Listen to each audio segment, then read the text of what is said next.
Reverend Christina Sillari is the pastor of the First Parish congregation in Portland, Maine. With a strong faith in people and community, she leads her congregation with great compassion.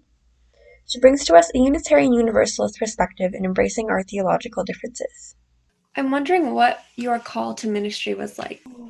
Um, it was a surprise. I mean, I don't really believe in God, um, in the God that anthropomorphic personification of God. I believe that there are mm, energies that are beyond me that instruct me or give me information. So, and it could just be an aspect of my higher self.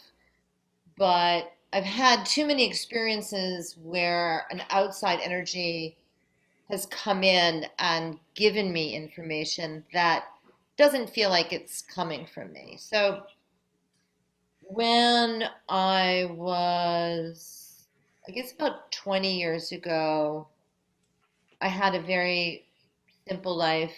I was a therapist and I taught yoga. I led women's groups. I worked for myself. I mean, I did a lot of this work in institutions, but I was my own boss and made my own schedule. And one day I was a member of a Unitarian Universalist church, which I had been connected to Unitarian Universalism for a while, probably 10 years at that point. So I was very familiar with the faith. And I also was working primarily in the church with the youth. There was a huge youth group. This was in Connecticut in the church I was involved in, and there were maybe like 35, 40 kids. And I loved that work was so meaningful to me. And the deeper I got into it, the more I felt like I was doing ministry. So I got a sense of that. And also in my work as a therapist and group leader and did some shamanic work, yoga, I also felt like I was doing an aspect of ministry. So one day I was sitting in before the service, you know, literally a voice came to me and said, "You need to you need to become a minister. You need to do ministry." And I was like, "I'm already doing ministry." And it was this big argument between me and that voice. And they're like, "No, no, no, you need to go to seminary.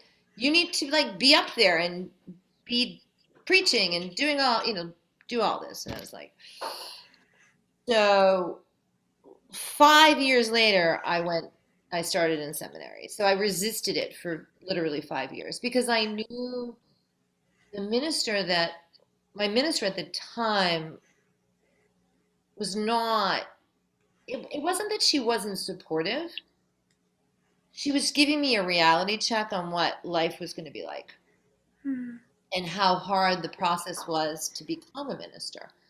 Um, and then I was living in New Haven and I went to Yale and I remember going to the admissions office and the woman said to me, like, this is just as hard as going to medical school. And I was like, you're crazy. Like, I can't. And it is. I mean, it's just so much work. It's basically a 5 year commitment. Because if you go full time um, to seminary, you can get the coursework done maybe in 3 years. And then you have to do like an internship in a hospital, and you Hmm. have to do an internship in a church. And then you have to go through this whole process of with your denomination, and every denomination is different, but it's an arduous process of self-reflection and training and assessment, psychological assessment, career assessment. Um, and you have to go through this big board and get accepted. So it's like not, it's really intense process. Um, so I resisted it, and then I finally said yes, and then I went in full force and just dived into it. And it changed my life in that it changed me as a human being. I grew up, and I was old. I mean, I was already old. Um, yeah, I think I was like, I'm 57, so I was in my 30s when I went to seminary. And, I also was married and I had a daughter. And, um, and a lot, I heard horror stories about everybody getting divorced when they go to seminary. So it's not easy on someone's family for a family member to um, move into ministry for multiple reasons. One, because it's so much work to get there, and then two, once you become a minister, then you need to move, right? If you want to find a job, it's very much like medical school, right? Like you you're dictated by a lot of things that you can't control. Um, and then if you end up wanting to do ministry in a congregation, that's a whole nother set of complications. Do you think that faith makes that uncertainty easier? Or If you had asked me that 5 years ago, 10 years ago, I would have said yes, but now I would say no. mm-hmm, mm-hmm, Um, I have faith in humanity, mm-hmm, not in God.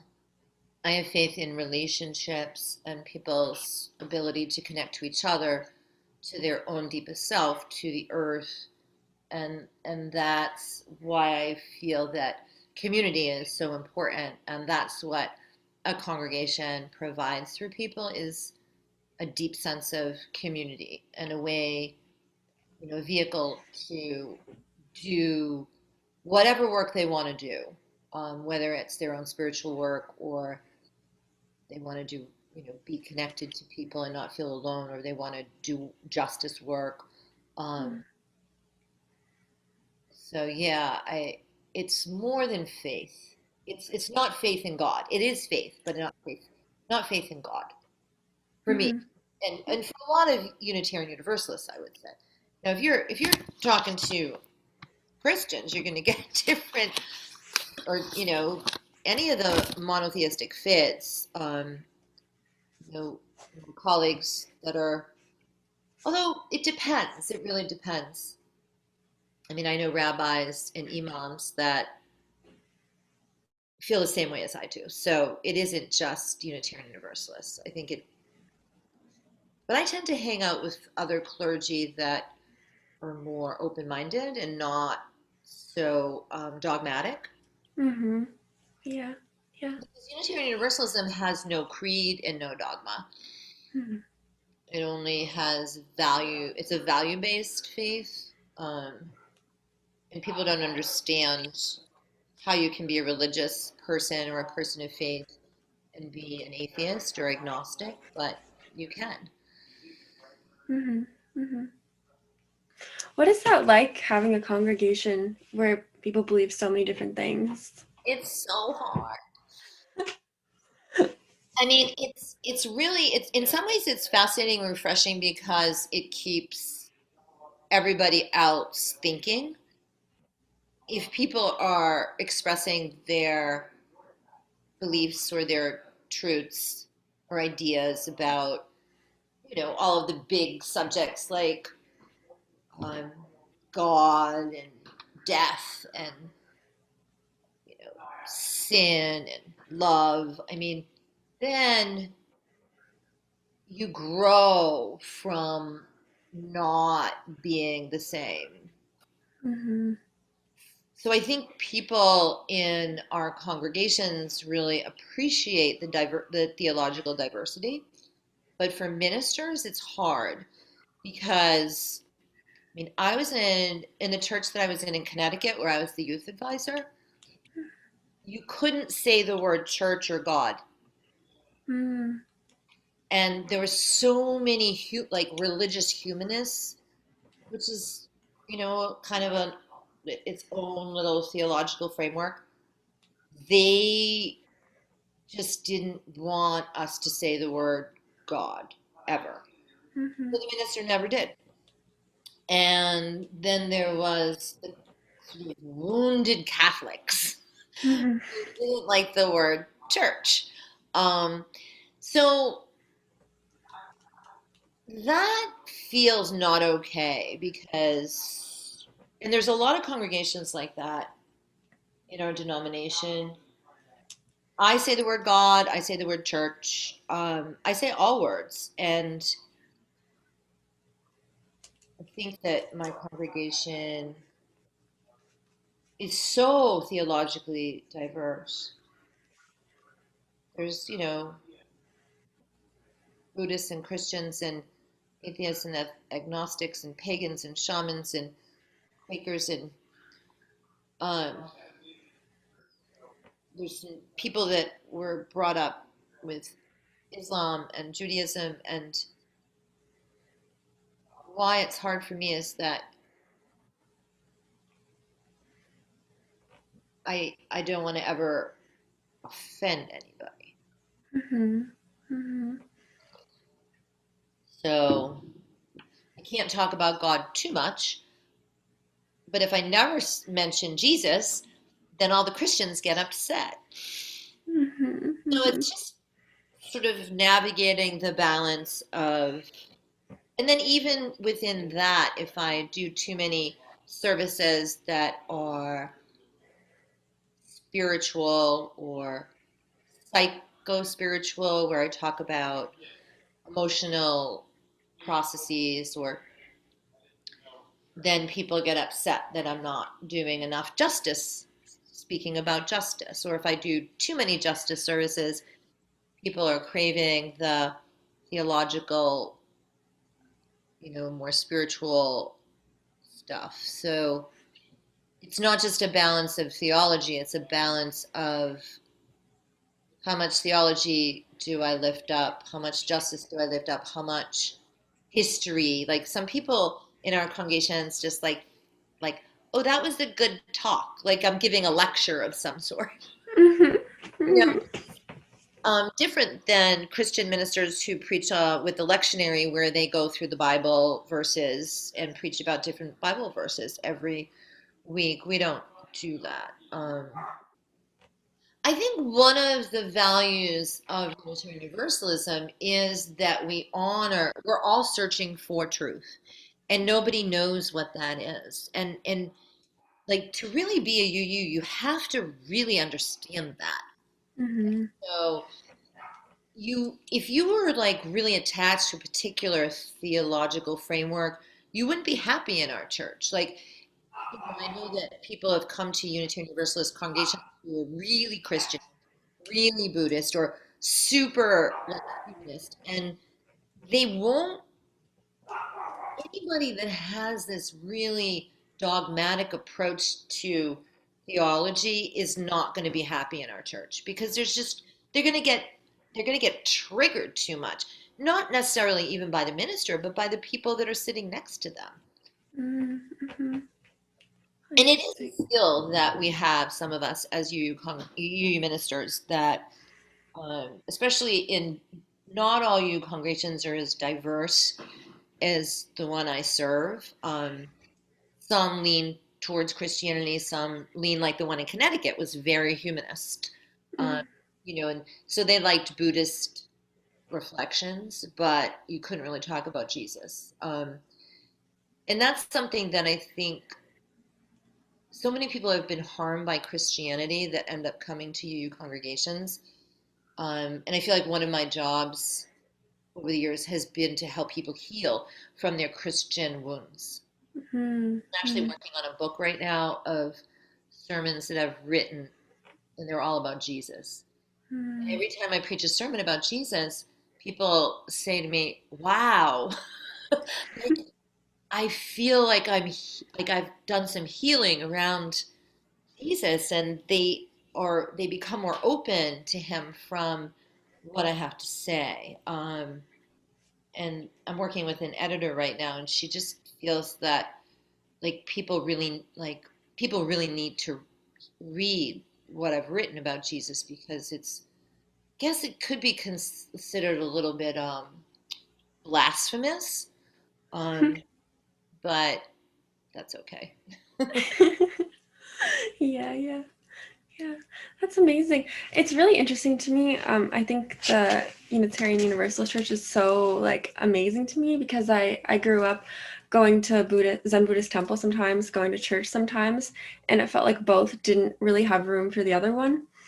So it's just really cool to hear that there's a place where that can happen, I guess.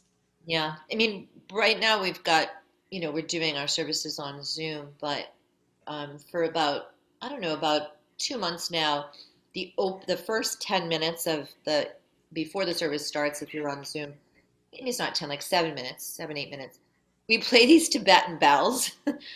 It's a video of Tibetan bells being played. And we just figured like that's so soothing. It's very Buddhist, and it people love it. And yeah, there was room in the meeting in our meeting house in Portland. Have you ever been in there? No, I haven't. It's huge. Like it fits like 700 people. It's really old. It was built 185 years ago, the actual building. It's a stone church. It's got a high pulpit, dome ceiling. It has a balcony. It's got the pews, box pews. But in front, in at the pulpit, there's seven symbols, and they're basically just white. Like you just see the shape; they're not colored, but you can notice them, and they are of one of Hinduism, Buddhism, uh, Islam, Judaism, Christianity, Unitarian Universalism, and there's a spiral which sort of symbolizes all of the earth-based religions. So, Mm. that would be Native American spirituality, or the goddess tradition, paganism. Yeah, so people are really love seeing those symbols, um, because it represents that we as a congregation really look to all of the world religions for the answers. There's no one religion that has the answers. And in some ways, I think we try to extract what resonates with from each religion and sort of create a sense of our own theology based on different religions. And that's yet we stick to our values, right? So that's um, like two of the principles, which are our values, are one is honoring the inherent worth and dignity of all people, right? So that's not easy. Mhm.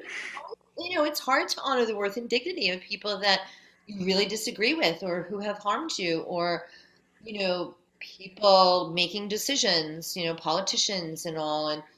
And then the last principle is honoring the interconnected web of existence, which is really about, it's about the earth, but it's also understanding that we are all connected, that everything, that's what you've learned at COA, that everything Mm. is connected to everything else, right? So those two things are like really, really important, I think, to like anybody who says that they're a Unitarian Universalist. And then there's like, searching for truth and the democratic process and compassion in relation. But I think those two hold like our faith like in a very deep way, that each person has a light within them that never goes out no matter what, and all of our lights are connected to each other. I mean, that's really my theology. And we just forget that we have a light, we forget other people have a light, we forget we're connected.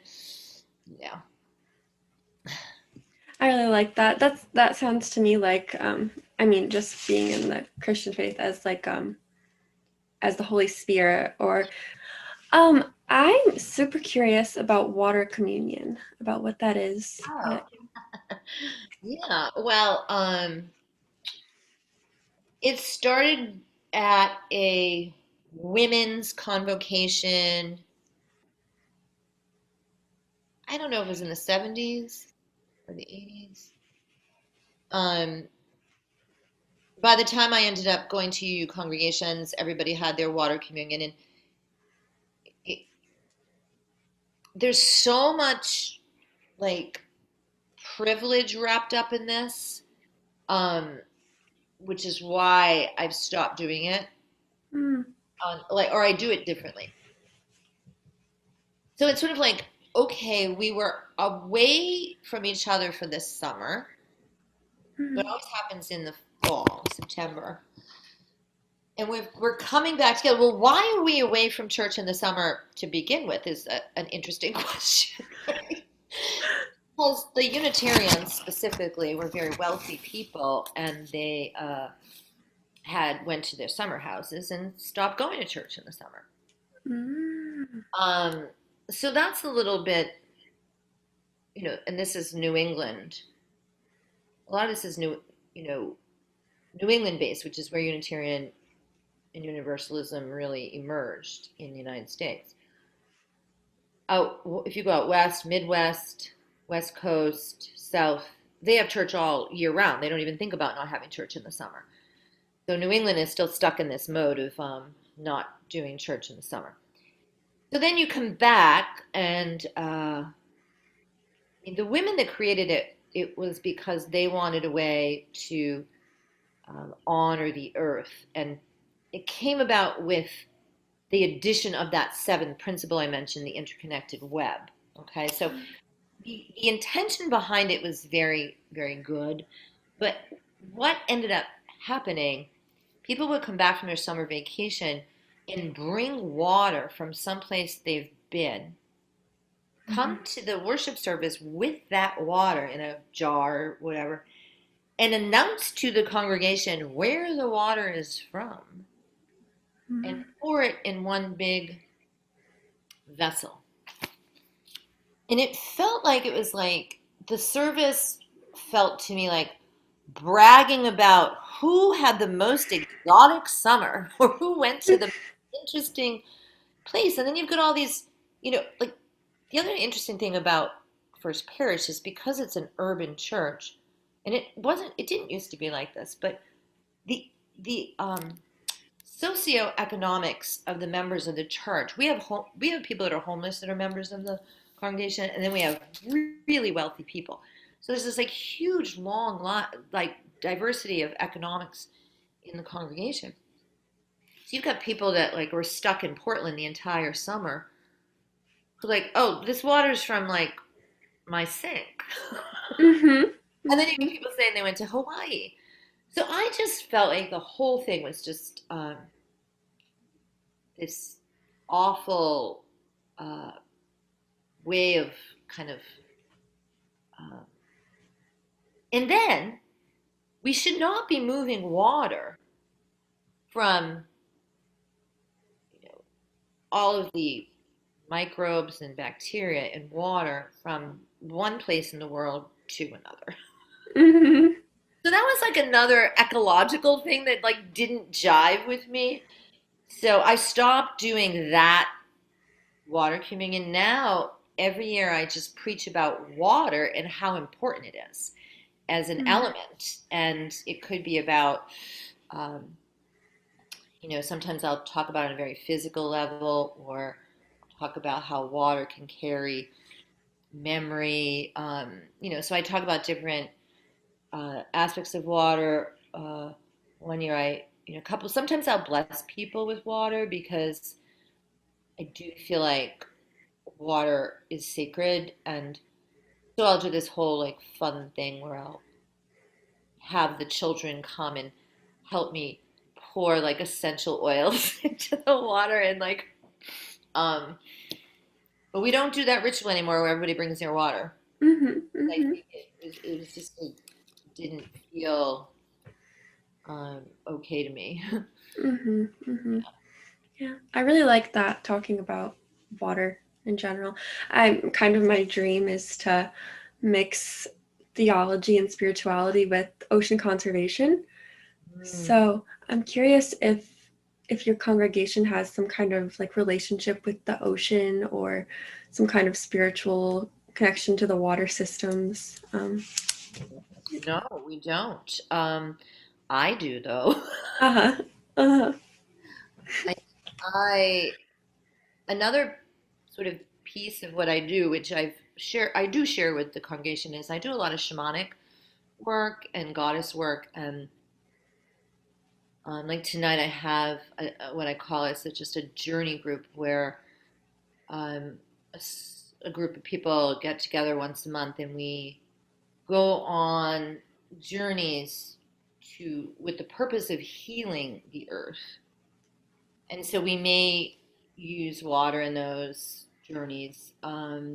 We may journey to the spirit of water or to the ocean, asking water what it needs, or we may journey to um, earth or any of the elements.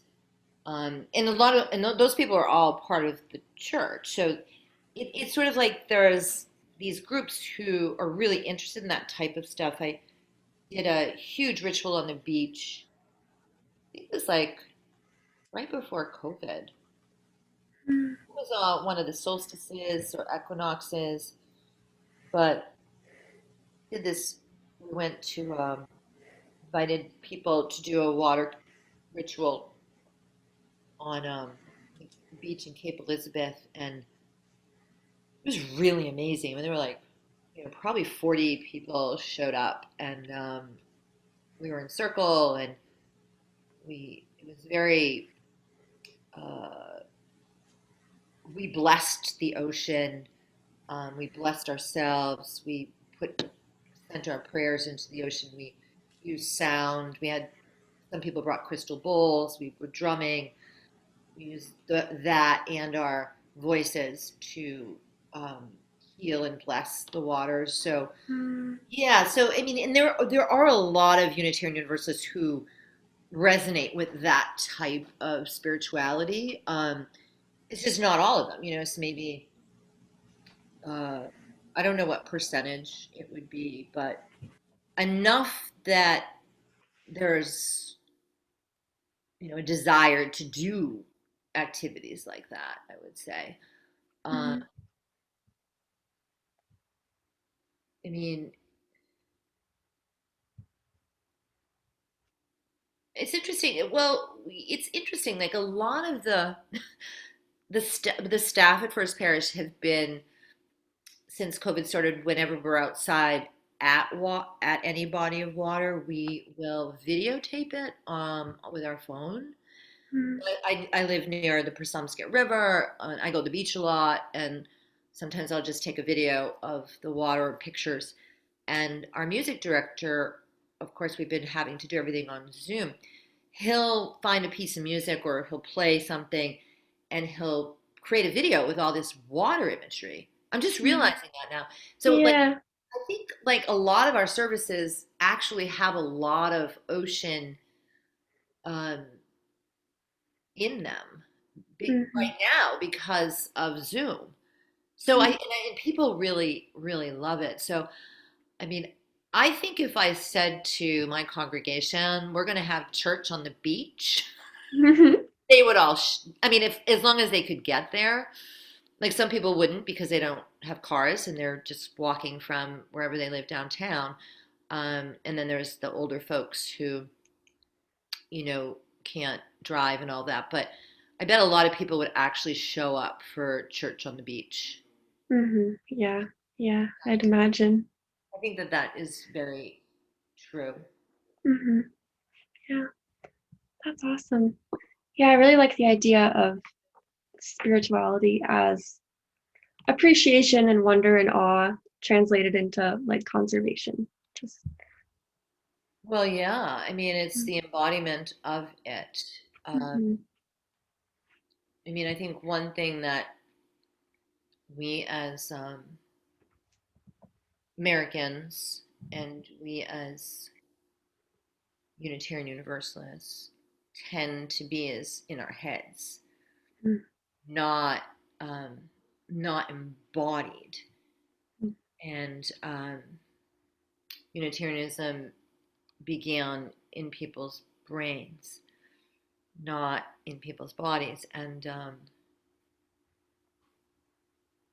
I think people are craving more and more rituals, embodied rituals, to so they can actually feel their faith. And I think that's what's so powerful about um, rituals like communion, or um, you know, if there's any kind of a blessing, or when there's physicality involved in the faith, it makes the faith a lot more palpable. And but then there's a lot of people in our churches who, like, they really get anxious with that stuff. Like, they only feel safe in their head. Those are the people that say, "Oh, that was a good lecture," Uh, because they're not letting themselves actually feel anything. yeah, yeah. Services where I will stand up and tell everyone to stand up and tone, or I mean, I'm such an embodied person. I mean, I danced for the first 25 years of my life, and then Mm, I started doing a lot of yoga. And when I was a therapist, it was therapy, body oriented psychotherapy, not head therapy. And so I think I'm a little bit, I'm not typical though for Unitarian Universalist ministers. A lot of my colleagues are not in their bodies. mm-hmm, mm-hmm, They're in their heads. mm-hmm. Yeah. I like that distinction. My mom is like a yoga teacher and a dance teacher, so she very much like found spirituality through that. And Yeah. so like I've seen that, and like while studying theology, it feels like so much of that is missing, especially in Christianity. Well, I went to Boston College, and I studied with a priest there who was a dancer. Mm, And we did this, and I did some deep work with him around liturgical dance. And um, I found that so uh, powerful, dancing in church. mm-hmm. Yeah. So powerful. And yeah. And like for me, movement, sound, nature, um, that's what brings me in touch with God. Mm-hmm. Mm-hmm. Yeah. I like how you called that liturgical dance. I've never heard that before. Oh yeah, it's yeah, I was very blessed to be part of that. Robert Verek was his name at Boston College, who taught liturgical dance. I did like a week long intensive with him once, and that was like way after I was I think that I did that when I was in seminary, so it was years after I graduated, because I was an undergrad at Boston College. And I do something now called Contemplative Movement, Mm, which is moving, there's no music. You're basically witnessing impulses that come. So there's no structure to the movement. Liturgical dance is very structured, but there's no structure to. It's also called authentic movement, um, and it's really moving from one's spirit. And I'm doing that. I do a class on that in the mornings, and it brings me deep into my on Thursday mornings. I do it. It brings me very deep into myself, and I wish I could do like I have this fantasy of doing that at the church, mm-hmm. eating that like not on Sunday mornings, but like as a spiritual practice for people to come and lead them through. I did a little bit of it years ago. It's hard in the church though because there's not a lot of space because of the pews. Yeah. I actually threw my back out because I was like leaping over the pews onto the. Oh no. I didn't tell people in the church that that's how I threw my back out. But yeah, that's how I threw my back out. And but yeah, and then moving with nature is also another way to find that connection is to be in nature and allow, like, just having a relationship with the natural world and allowing the natural world to inspire your movement. Um, Mm, mm, that's really beautiful. mm, Yeah. Did you you were talking about Yale Divinity School. I know they have a religion and ecology program. mm. Do you know about that or Oh, I don't. okay. Is that I I think it's pretty new. Yeah. Yeah. I think that is a cool thing. Very, Mhm. very powerful. I mean, it seems to me that different religious traditions that really care about the earth. So, there's not it doesn't seem to be as much cohesiveness around environmental justice among different faiths. I mean, there is on a national level, like, or not a national level, like, I mean, when you think about an international level, there is, but like it's so it's so slow and not. It's something you can really ignore. Mhm. Whereas issues around, racism or gender issue, like all these other issues are getting a lot of attention by different faith traditions and various faith traditions rallying together around these issues. So like I'm part of the Portland clergy group, and I can't tell you how many things we've done together in terms of justice work, but never anything for the earth. Oh, interesting. Never. Not Wow. once have we, the only person that ever brought, this is interesting now that I think of it, an earth-based activity in terms of justice to all of us was the Buddhist nun. Mm. But like none of the other faith traditions have lifted that issue up for us as a, because when we decide to do something, we have power, we have an impact, and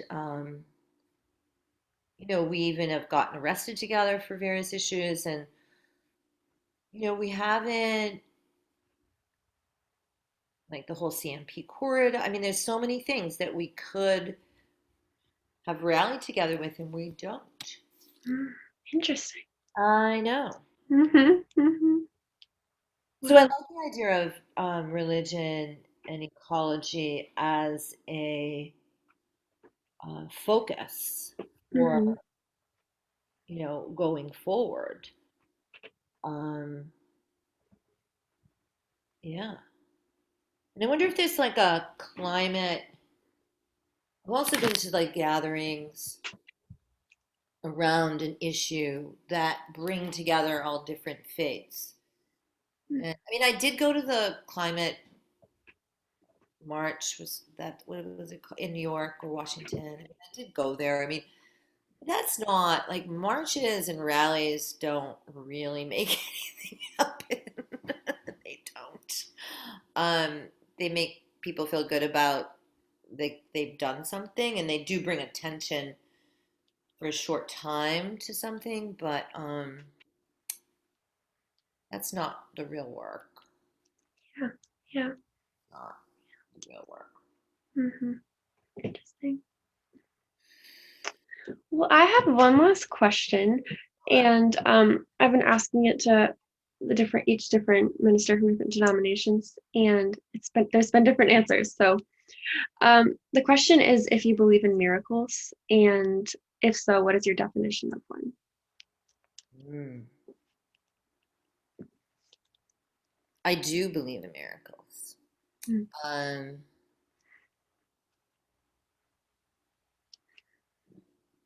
think a miracle is something that happens that's unexpected that we don't understand. Mm.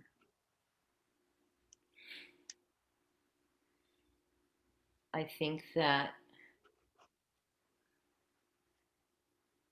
as science progresses, we will understand what we think are miracles from a scientific perspective. I also think um, there's so much that we don't know. Mhm. Mhm. And we're so arrogant as a species, thinking that we know everything. And so there's so much happening that we don't see, we Mhm. don't know, and we don't understand. And um, if we are open to that truth, miracles are more likely to happen. Mhm. I mean, I've had, like, I'm thinking of one sort of what I would call a miracle with that was is connected to Jesus, where it was when I was in seminary. I was actually it was in an Episcopal. It was at the Episcopal Divinity School in Cambridge. I was in a class there, and it was a prayer. It was a prayer class, and it was in the chapel on which is like part of the Harvard Divinity campus, actually, or near there, part of the Episcopal Divinity School campus, which was in Cambridge. And anyway, there that school is gone now. So many theology schools have gone away, but I was having like I had had a bad root canal, Mhm. and it was like this 80-year-old dentist that kind of went too far, drilling into my Oh, ouch. jaw. I mean, I had so much Novocaine and I could feel it, and I knew that it was not good, and so like years later, I still had pain, and I had been to so many specialists, and they couldn't figure out what was wrong, and I didn't want to, pull my tooth, but nobody even suggested that I did that. But it was like it was like a lot of pain like on and off on a regular basis. And we were doing this Lectio Divina. Do you know what that is? Yeah, yeah. We were doing Lectio Divina, and then she guided us after that into like lying down. I don't know. I was remember lying in the middle of the chapel on the floor, and she was leading us through something. I don't know what, but Jesus literally came to me and healed my tooth. Wow. Like I never like I had like I've had still today, not very often, maybe every like 5 months, teeny bit of pain, but like that serious achy pain that had like was always there, gone, Wow. totally, totally. Wow. So, um, if I mean, I could tell you so many stories of things like that, but That's amazing.